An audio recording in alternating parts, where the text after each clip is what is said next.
Welcome to the Prophecy Club and happy Thanksgiving to you.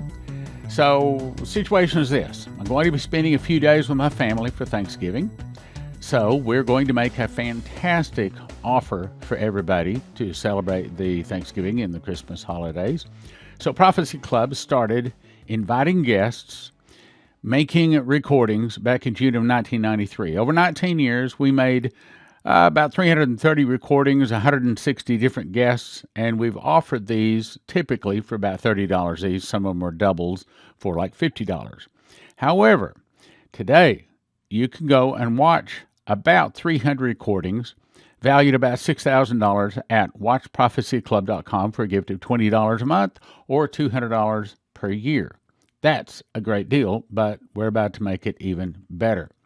For the month of December 2021, if you sign up for watchprophecyclub.com, that's $20 a month or $200 a year, you're going to get the whole month of December. That's right, the whole month of December free just for signing up, but you got to use the promo code WPC2021. Here's the way you do it. You go to watchprophecyclub.com and then you click Get Access Today. You put in the promo code WPC2021, as in Watch Prophecy Club 2021. I'll say it again. So you go to watchprophecyclub.com, you click Get Access Today, and you put in the promo code WPC2021. You can watch any or all of, if you can watch all of the 300 DVDs during the month of December, free. Now let's go watch I Saw the Submarines Attack America by Henry Gruver, recorded in January of 1996. Welcome to the Prophecy Club, where we study and research Bible prophecy. The topic tonight is I Saw Submarines Attack America. And our speaker is uniquely qualified to do this because God has shown him what is coming for America. Who is he? Why has he earned the right to talk on such a subject? Well, he's been in the ministry for some 38 years, and he walks and prays cities. He's walked and prayed over 200 foreign cities alone.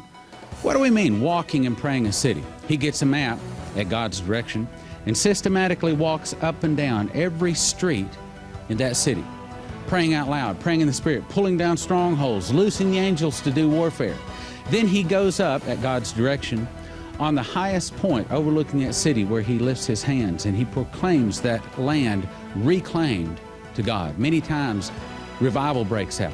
He's had guns at his head, knives at his throat, and God has delivered him from them all.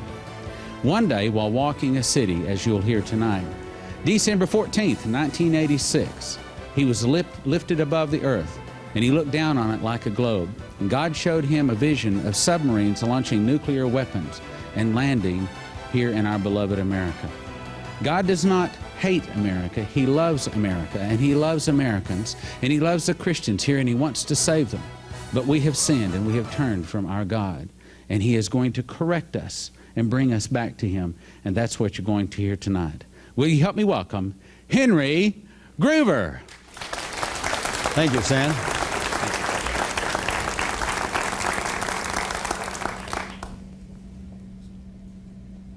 The Lord is good, and his mercies endure forever.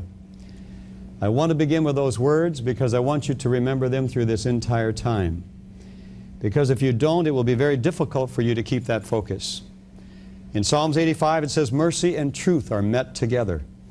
I believe in a God of mercy. I believe in the power of the truth that sets free. I believe that anything that makes a lie, God will deal with. And throughout this presentation, you're going to find out, I believe, that God watches over his word to perform every word of it, to the dotting of the I and the crossing of the T. My life was not one that was designed by my thinking to be anything in the realm of prophecy. My father was a prophecy student. I grew up cutting my teeth with prophecy teachers. I come to know at a very young age, through my father's instruction with us boys and one sister, that prophecy is very important. Dad always said to us, the trouble's going to come because of the Middle East. Well, that's scriptural. And the prophecy teachers of many years have been teaching this. But I'll have to confess to you that by the time I was 17 years old, I'd had about this much of prophecy, and I didn't want any more. And I decided my life would not be in the realms of that at all. And so therefore I decided that my life would be that of evangelism if it was going to be ministry at all. And so I thrust myself into evangelism, began at the age of 17 walking cities and evangelizing, and God began to build a discipline of His Spirit in my life. I began to hear His voice and understand well what He was saying to me and His instructions. And I can truly say to you at this very moment, the only reason I'm standing here is because I listened to my Father in heaven's instructions. I learned His voice. And Jesus said in His word and His very own words, "My sheep know my voice, and another's will they not hear." And that's very important. You will hear me make statements in this presentation that I will say, "Thus saith the Lord." You will hear me make statements that I will say, "I speak as a man." Please take them in their context. I'm a person that is very cautious about saying, "Thus saith the Lord." You will also find that I am not a person that gives dates. So if you are going to shut it off and say, "I don't want to see this because here's another one of these people that's doing this," you can leave it on. I don't give dates. But I do give the signs of the seasons. And that's very important because I believe Jesus used that facet to teach and to emphasize the seasons. How did He say that? He said, "What is it?" He said, "You see the leaves on the fig tree, you know that summer is near. You see the south wind, you feel the south wind blowing in, and you know it's going to get hot. What is the matter? You can discern these things, but you can't discern the signs of the times." And so I believe with all my heart that God wants us to discern the signs of the times. And the signs will lead you to the time. And you will not be caught without being prepared. And that's the key.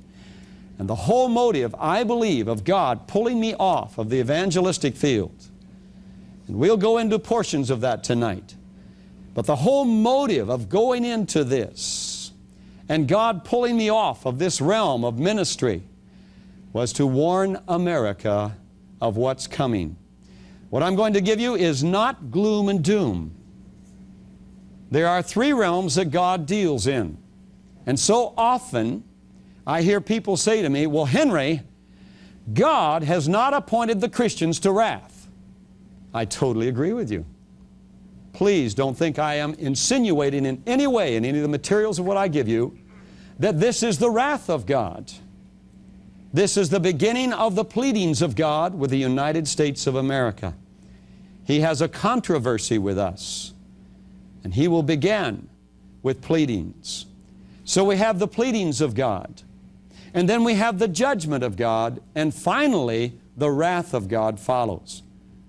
I believe God's people, the saints, are subjected to the pleadings of God and to the judgments of God. But I do not believe that they are in any way predestined to be subjected to the wrath of God. So please understand that right up front. I believe that with all of my heart. December the 14th, 1986, I got up at 4:30 in the morning to pray before I would begin walking the city of Carnarvon, northern Wales. I knelt down by my bed, and the Lord spoke words to me that I didn't want to hear. He said, "Are you willing to lay your wife and your family on the altar and never see them again this side of heaven?" He asked me that the afternoon before. I couldn't answer Him. And that morning at 4:30 in the morning, when I got up and got on my knees, He said, "I want your answer before you leave the room this day." I jumped to my feet. The tears were streaming down my face. I began walking back and forth in the room, saying, "Lord, I am afraid. I am afraid if you take my family, I will be offended at you. And I don't want to be offended, for your word says, 'Blessed are those that are not offended in me.'" But I felt that that would be a great sacrifice, and I didn't think my personal being was up to that kind of a request. But as God, I buried my face in my pillow and cried out loud because I didn't want to wake up the people in the rooms around me. God began to bring before me all the years with our children, 13 children. The different circumstances. We had 6 of them at home. Natural childbirth. Yes, we had just about every complication you could name, including one born dead. And I'll say to you that just in less than a month he'll be graduating with his degree in design engineering. So he's very much alive today, only because of Jesus and His goodness. But Jesus took these kind of things and put them before my eyes, just like you're looking at this television screen. A vision is just like looking at a picture in front of you. Only difference is, you're sitting there in your living room or wherever, you can put your hands over your face or stop your eyes from seeing it. But a vision, you can even slap your face and the vision goes on. That's called a day vision. A night vision is when you have a dream. But the difference between it being just, as some people say, too much pizza or something like that, the difference is that when you have a vision from God, detail stays with you. Though it was December the 14th, 1986, every time I ever tell this vision, it comes before me as though it's happening all over again. It is no difficulty to repeat it precisely because I'm seeing it all over again. That's a vision from God. If you have a dream from God, detail stays with you. If you have great difficulty remembering the dream, leave it alone. There is a man, a king, that had difficulty understanding the dream, but I assure you it was from God, and he remembered every detail, didn't he? And when Daniel came before him, he gave him the detail, and that king knew there was no form whatsoever of counterfeit operation going on. This young man knew what dream he had because it was a dream given from God. So I want to go in and begin giving you visions. Try and remember these visions. Note them in your mind. I'll call off certain aspects of the visions because I believe they're going to be of significance in materials that I will offer to you. In that vision, I was standing and looking out over the Isle of Anglesey in Carnarvon, northern Wales, standing on the Eagle Tower on the Carnarvon Castle. This is the Carnarvon Castle, is where Prince Charles was coronated as Prince of Wales. That's a significant expression and reason I believe that God put me there. There's a lot that can be put into that. But that isn't my particular expertise. We'll leave that with those who feel they have other information on it. However, as I stood there looking out over the Isle of Anglesey from the Eagle Tower, it's the tallest tower of the Carnarvon Castle, all of a sudden, looking out across over the Irish Sea, the tip of the Irish Sea into the North Sea, I was caught up into the heavens and looking down on the earth like a globe. And as I looked down on the earth like a globe, I saw a massive military movement coming out of an area up by the Arctic. And I couldn't figure out what this was, what was going on, why a military, Navy, and Air Force, why it would be going out between the United States and Europe up above Finland, going out through the Icelandic Gap and heading down between the United States and Europe and making a curl all the way around the Horn of Africa towards the Persian Gulf. Now that's significant. When all of a sudden I was alarmed because of that. You would have been too. I looked over toward the United States and I saw something I had never seen in my life. I had never even preconceived the thought of it. I had always thought that the United States was wiser and more powerful than to allow Russian subs to be parked right almost on our beaches per se. What I mean by that is you could see the submarines down under the water, but there were areas that the sand still had drifted on down from the beaches into the depths. And the submarines were sitting there aimed at America. I saw them sprinkled all the way across the East Coast. When I saw that, my family at that time lived in Portland, Oregon. I was alarmed, of course, and I wanted to look over toward Portland to see what was going on. And as I looked across the continent of the United States of this globe, I saw the submarines from way up by Washington, the top of Washington, all the way down around towards San Diego, poised in the same way all the way along our coast in the north from the Pacific side. Then something else caught my attention. I began to see radio towers going up all across the nation. And these radio towers, as they went up, the dotted lines began going out as though they were transmitting. And then there was an alarm went off in me. They're sounding the alarm. We're going to be under attack. The siege is laid. When all of a sudden I was watching these radio dots going out like the transmitting of a warning, and instead of the people being warned, they sprinkled to the ground like dust. And an alarm went off in me, and I cried out in the heavens, and I said, "Oh God, they won't even know what hit them." And at that time, all of a sudden, I looked down on the eastern seaboard at the submarine was drawn to that one right off from New York City. And I saw the missile come right out of that submarine and go right up and come right over the city of New York, and the entire city disappeared. Then I looked down, on down toward Florida. And down there, I could see another explosion take place. I looked across, because of my family being in the Pacific Northwest, I looked across. Another explosion took place up by Seattle, Bellevue. And then another one down by San Francisco. And another one down toward Los Angeles, and another one toward San Diego. And there I stood in shock as I was watching these explosions take place and these cities literally disappearing from off the face of the earth. The next instant, I was standing back down on the Eagle Tower, and I found myself looking down in the village. There was no alarm going off. The cars were going the normal speed. People were walking. I looked out over the bay where there were some British ships, warships, and I watched them and studied them for a few seconds. There was no alarm there. And I found myself saying this, "Oh God, if this has not happened, what will be the sign of it and of its time?" And God spoke to my spirit, and these were the words He said. December the 14th, 1986, before Glasnost, Perestroika, the Berlin Wall was still up. The Cold War was still in full bore run. We supposedly were still on alert. The words were spoken to me, "When Russia opens her gates and lets the masses go, the free world will occupy themselves with transporting, housing, and caring for the masses.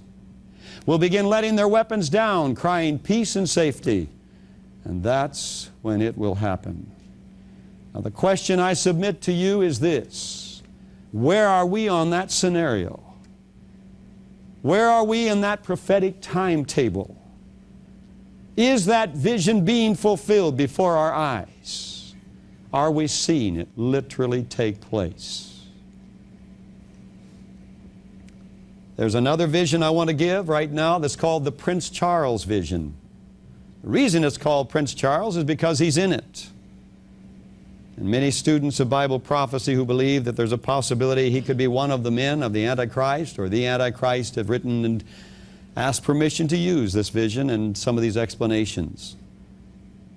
I don't know about that yet. Again, I say that isn't my expertise. Please don't ask me, do I think Prince Charles is the Antichrist? I don't know. I know he was in the vision. In the vision, this one happened in 1982. We were living, February of 1982, we were living over in Portland, Oregon, the Pacific Northwest. The Lord woke me up early in the morning, said, "Get down and pray, and seek my face." I went down, got on my knees, began to seek the Lord, and I had this vision. In the vision, an angel came to me and said, "I want you to take your wife," and at that time we had 10 of our 13 children at home. "I want you to take your wife and your children and put them in the van, and I want you to go out Highway 26 toward Mount Hood. Stay on that highway till you come to government camp." Now, just part of that little insert there, government camp. We have a lot of messages today about government camps that are being built all over this nation. And you Prophecy Club students are aware of what I'm talking about. Even 2020 did a major segment on the government camps that they call for illegal aliens all across the United States of America, even some of them containing the ability of 80,000 people. And if they're for illegal aliens, I'd like to know why they're way up in Delta, in Alaska, in the icebox of America. Sorry, you don't have a lot of illegal aliens there. Maybe they're planning on an invasion of them. I don't know. I think they already have in mind who they want. However, we won't go into that. Go up to Government Camp. When you come to the outer edge of the town of Government Camp, staying on Highway 26, you'll be heading around the mountain, Mount Hood. Look at your milometer and go 5 miles to the 10th. 5 miles to the 10th, and there will be a pull-off on the right. Get off out of the car, and you lead the way down a switchbacking trail into a canyon. Have your wife bring up the rear and the children in between. When you come down into the bottom, you'll come out into a clearing. There'll be a person to meet you and tell you what to do next. In the vision, I nodded, and the vision immediately changed, and we were in the van, and we were going out Highway 26, and the children were asking me many questions. Dad, why didn't we bring any camping gear, any fishing poles? I said, because we're not going camping, we're not going fishing. Well, where are we going? And these kind of questions. And I said, we're going to meet someone. Well, who is it? I don't know. And it was that plain of a vision. God wanted me to know that my family was involved in this, in the countdown of it. And I find the more I live, the more my family is involved in the countdown of it. And the more you live, the more your family is involved in the countdown of it. And it is a day to be concerned about your family such as you never have been in all your life. We came to the edge of Government Camp. I told one of the children, I said, now I want you to watch this milometer. When it reads this, it's just about this one here that turns like this one, says this number, you tell me and there should be a pull-off if we're right. Sure enough, he's saying, Daddy, it's getting to that number. And sure enough, I said, yes, there's the pull-off. And we pulled off and we began to walk down this switchbacking trail into the canyon. The children following, the wife bringing up the rear. Just like the instructions, we came out into an opening down on the bottom, out into a clearing, and here standing was an English butler. Very proper, standing poised with a full black tuxedo on, very proper with a white towel over his arm, and he just looks at us and he's standing at attention like as we come out into the clearing. He was expecting us. And he says, now then, you've arrived, follow me. And so we followed him across the clearing. And we came to the edge of the clearing, and I didn't realize it, but it went down farther into the very floor of the canyon. And as we went down into the very floor of the canyon, I was heading down. I looked down below, and here were 5 rows of chairs, 12 chairs in each row, 60 chairs down there. In front of them was one little platform about 15 feet wide, 12 by 15. A single microphone on a pedestal on the front, and one chair on the back. As we're going down, I noticed there's a senator standing there and a general. He's got 4 stars on his shoulder. I used to think it was 5, but since I've been to the Pentagon and met some generals, I met some 4-star generals, and I found out they have brass buttons down here, and it looked like another star, but it was one of those brass buttons. Presently, we don't have a 5-star general. To be a 5-star, you have to have fought in a declared war, and then Congress approves you for that 5th star. So we only have 4-star generals right now. We went down. It's as though I knew in the vision, I knew the senator, but I didn't know the general. The butler introduced me to the general, and he said, as he was seating my wife and the children, the butler was, the general said, yes. He said, you're the family we've heard about. Now, I still don't know what that means, and it's in the hands of the Lord. At that instant, I turned and looked, and all of the 60 chairs were filled. I didn't see them before that. I couldn't tell you who it was in those chairs except for my wife on the end, 8 of my children, and the general and the senator. At that point, the butler said, we need to be seated. We must begin. So we all sit down. He pulled out from under his arm, the white towel. He pulled out a 2-way radio, and I began walking back up to the area of the clearing, muttering some words. At that instant, I heard behind me a big helicopter coming. And I turned and looked back at the edge of the canyon to be able to see this great big double-bladed blackish brown helicopter, no markings on it, coming over the rim of the canyon. On cables, it was carrying a bluish construction office. When I was in Geneva, Switzerland, at the United Nations building, standing looking at their official color, all of a sudden the vision come back to me, and I thought, oh my word, the construction office is the same color as the UN official colors, the blue. And I thought, Lord, there is a significance of that. The UN is under construction, and they're doing a lot of building around the world. The helicopter came and gently let the construction office down and released the cable, and the butler went up and opened the door, and out stepped Prince Charles. Charles was wearing the cut-off sleeves, cut-off pants, the khaki-type color, and the big rimmed hat like you'd be on a safari in very hot, arid country or something, or jungle. He looked like he'd been in the desert. And as he was coming with the butler over the clearing down the grade, we were looking at him, and as I looked at his face, I said to myself, something's wrong. He's very sober, his face is puffy, his eyes are red. It looks like he's been crying for several days. As he approached, we all stood up. The butler introduced the general, and the senator greeted him. They already had met him and known him. The butler introduced him to us, and he said to me, looking down the line at my children and my wife on the end, he said, "Thank you for coming. You're here by my request. Please be seated. I have a message for you." At that, we were all seated except for the general and Charles. The butler stood out on the right end, kind of at attention, and Charles and the general went up on the small platform. They conferred with one another for a few minutes. The general nodded and took the single seat in the rear. Charles went up to the microphone and said these words, "Thank you for coming today. You're here by my request. Please take heed. I have a message for you." And then he began. He said, "I must inform you that your nation is at war and that you have a battle to fight. But the saddest thing is you must fight it without God." And with that, the general behind him jumped to his feet, stepped off the small platform, coming around on the ground, came right in front of Charles, looking up with his hands on his hips, very sarcastic, looked right up into the face of Charles and said, "We know we're at war, and we know we have a battle to fight, but we didn't know God had anything to do with it."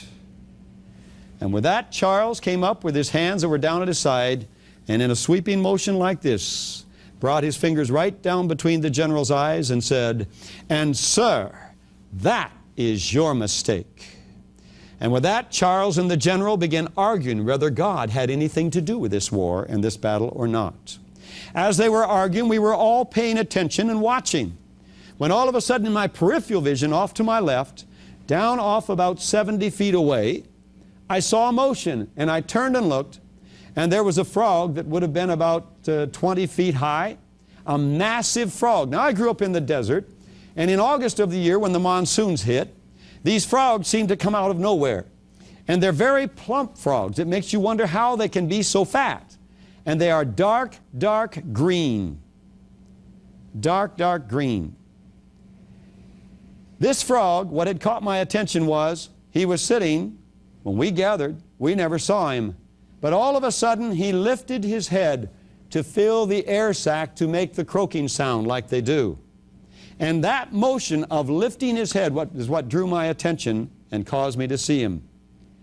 When I saw that frog filling that air sac, terror swept over me. And I wanted to turn to the people and Charles and the general and say, "Let's get out of here. If that frog croaks, we're all dead." But I didn't do it.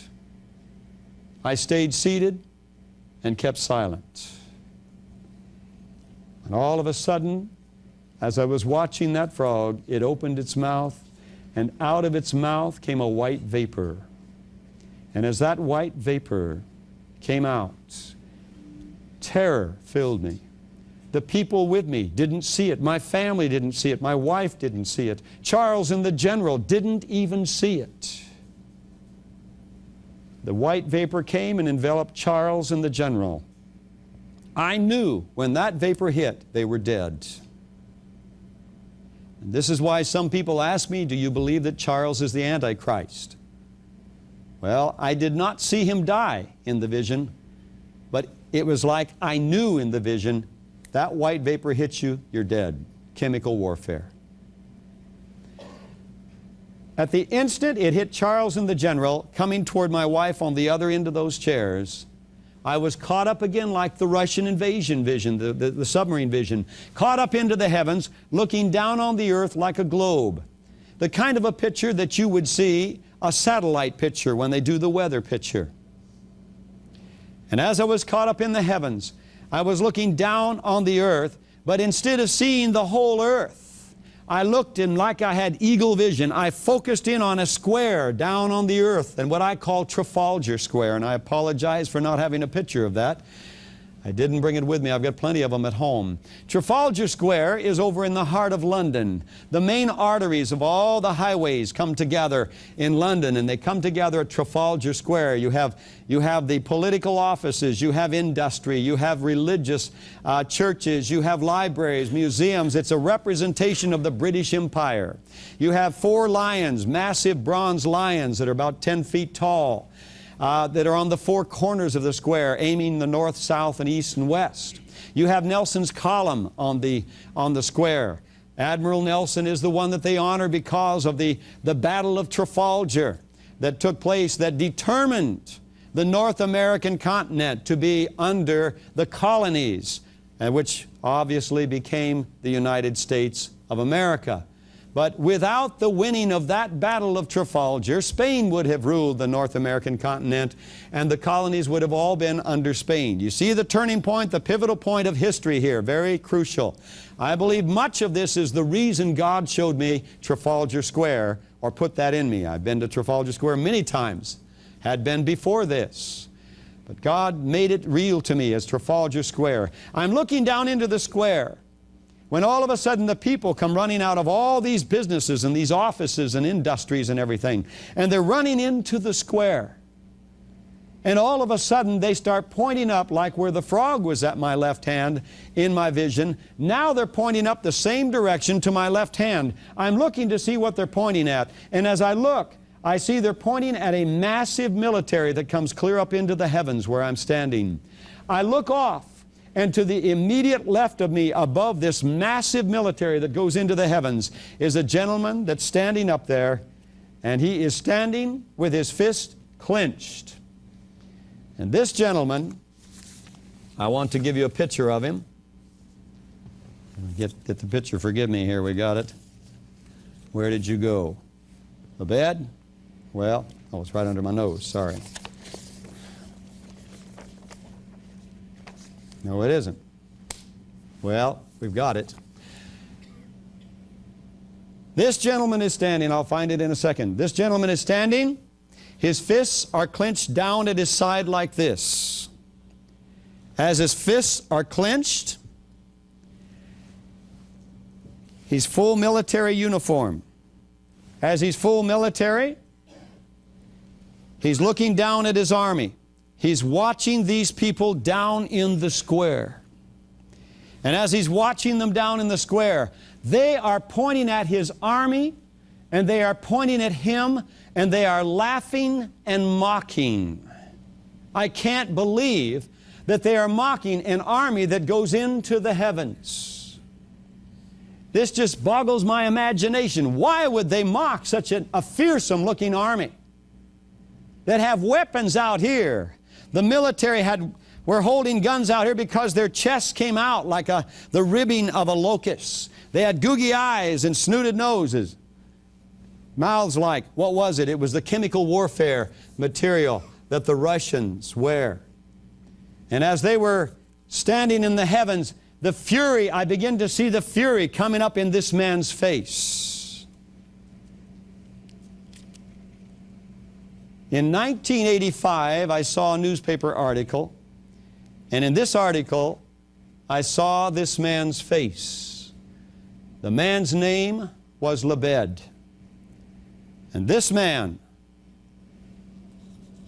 the man you're looking at on the screen right now, is the man that in 1985 I saw on this newspaper article. And he was the general that was standing in the heavens with his fists clenched, looking down on the army, angry, looking at these people.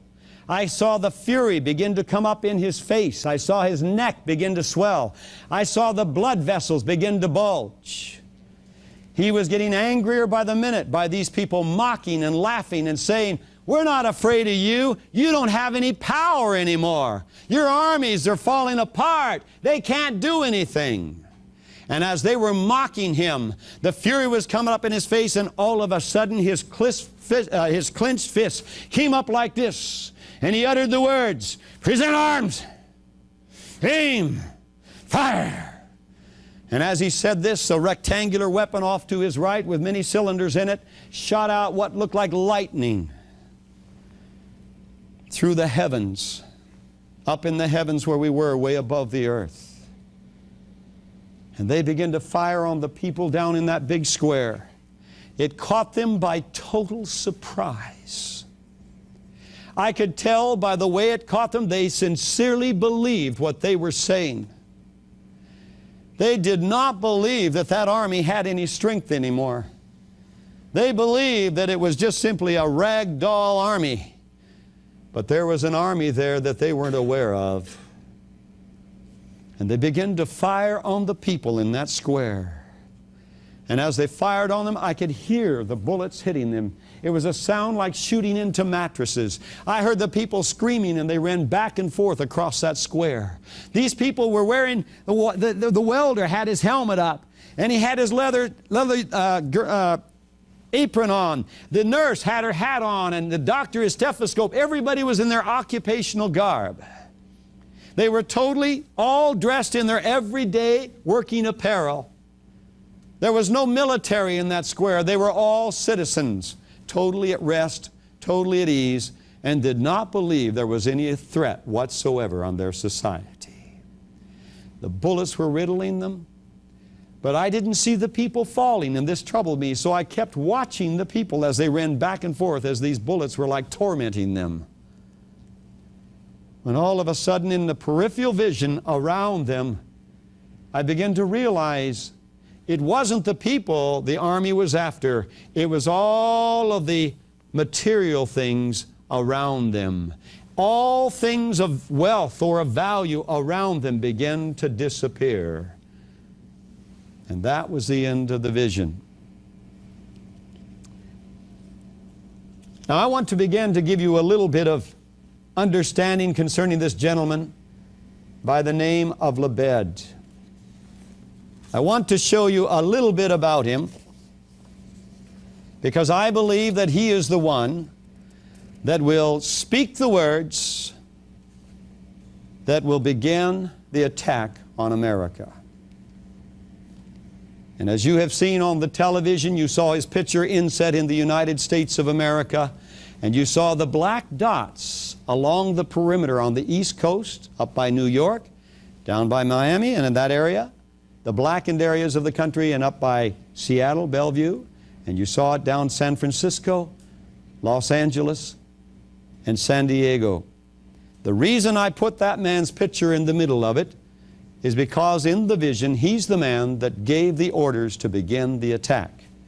Now you need to know a little bit about this gentleman because it will help you to understand why he would be a chosen man for this particular order to be given. Reserve General Alexander Lebed, pictured in the center there, a contender for the Russian presidency, has said Russian soldiers going unpaid in the current economic crisis were in a revolutionary mood. He said the army is in a revolutionary mood. Lebed urged support for acting Prime Minister Viktor Chernomyrdin, saying he was the only heavyweight politician who could slow down Russia's downfall. Now we are hearing this more and more. Russia is heading for a downfall. Russia is in trouble. All right? Now here are some quotes from this gentleman. I want you to begin to think about this and ponder this man's thinking. He says, quote, Lebed here, September the 3rd, 1996, he said this, "I'm the kind of cat who likes to prowl on my own." An interview in Russia. Then another interview. First we act, and then we explain. Sound familiar? Another quote. Most Russians don't care whether they are ruled by fascists or communists, or even Martians, as long as they can buy 6 kinds of sausage in the store and lots of cheap vodka. Financial Times, September the 6th, 1994. Interfax, December 28th, 1994. He says, clever people learn from others' mistakes. Fools learn from their own. And this one comes from Holland, March the 10th and 11th, 1995, Amsterdam. He says, lions led by donkeys can't win against donkeys led by lions. Now, you keep these thoughts in mind. I want to tell you some more about this man before we leave. Here's some more thoughts. Quotes from him. I spit on popularity ratings. I live and serve as I see fit. That's a Russian paper, April 19, 1995. Another quote, April 95, from the same Russian paper. It's the argument.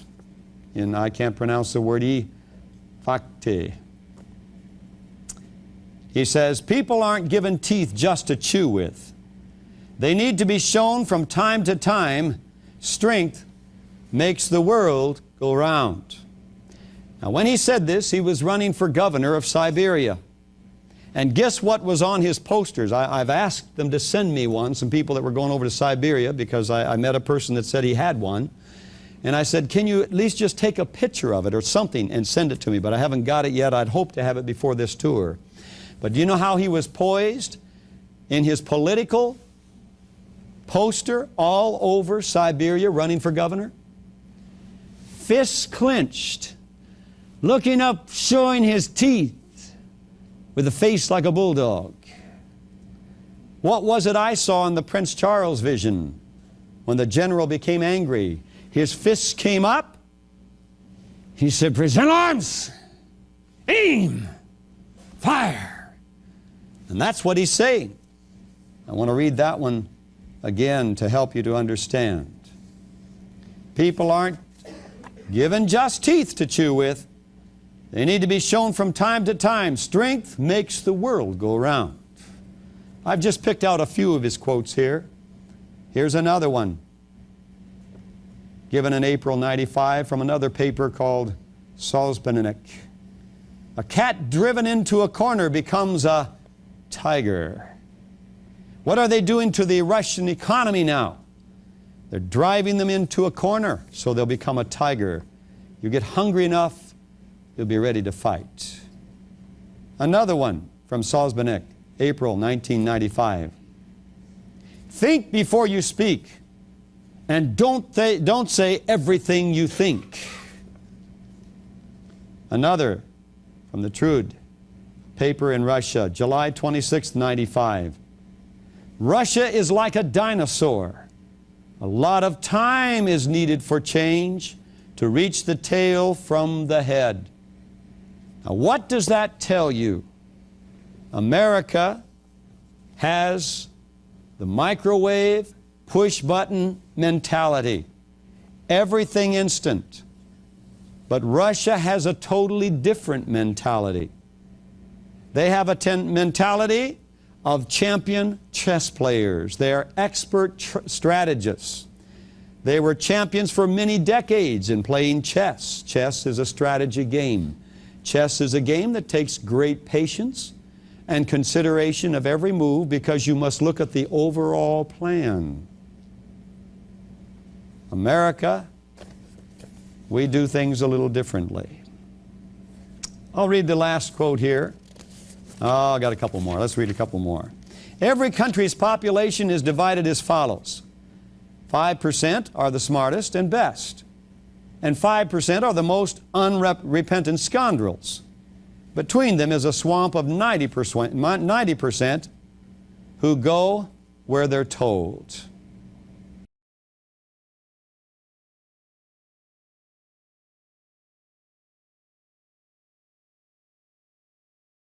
40 books, $800 value for $100.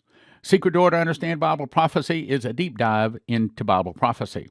Miss the Mark is the book you give to people that you never want to take the mark of the beast. God's Warnings to America's 101 modern prophecies, everything from Dimitri Duduman to rest of the most popular, the most credible prophets out there.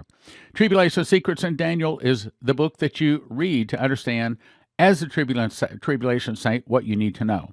And then How Pre-Trib Won, you'll settle your question about the rapture. Now, you can get all 5 of these in a giant package. We offer them in shrink-wrap sets. Shrink-wrap sets of 10 for the Understand Bible Prophecy. Miss the Mark is in shrink-wrap sets of 10. God's Warning is shrink-wrap sets of 10. Daniel is 5. How Pre-Trib Won is 5. So it's a total of 40 books, valued at $800, all for a gift of just $100 at prophecyclub.com. The good news is EMP Shield has devices the military testing facility says protect 100% against EMP, solar flares, lightning, power surges, backed by a 10-year warranty and a $25,000 insurance policy. View simple video installation instructions for home, vehicles, RV. You can have electricity in a blackout. Use the promo code PROPHECY for a $50 gift card, and it helps your Prophecy Club. These days, emergency food is mostly sold out, but HeavensHarvest.com has all sorts of emergency supplies and food in stock. Their food comes in square stackable buckets: breakfast, entree, protein, fruits and vegetables. I recommend you have at least 12 months of food for each person in your family. Receive a free box of heirloom seeds when you enter the promo code STAN at HeavensHarvest.com. Promo code STAN. Terry Saka is a prophecy student, and he reads his King James Bible, and he believes in winning souls so much he is supporting the Prophecy Club so that we can win more souls. So if you want to support someone that loves prophecy and wants to win souls, I'm going to send you to CornerstoneAssetMetals.com, where you can get all sorts of precious metals: gold, silver, rhodium, palladium, and things like that. CornerstoneAssetMetals.com. Click like, share, subscribe, and send to a friend.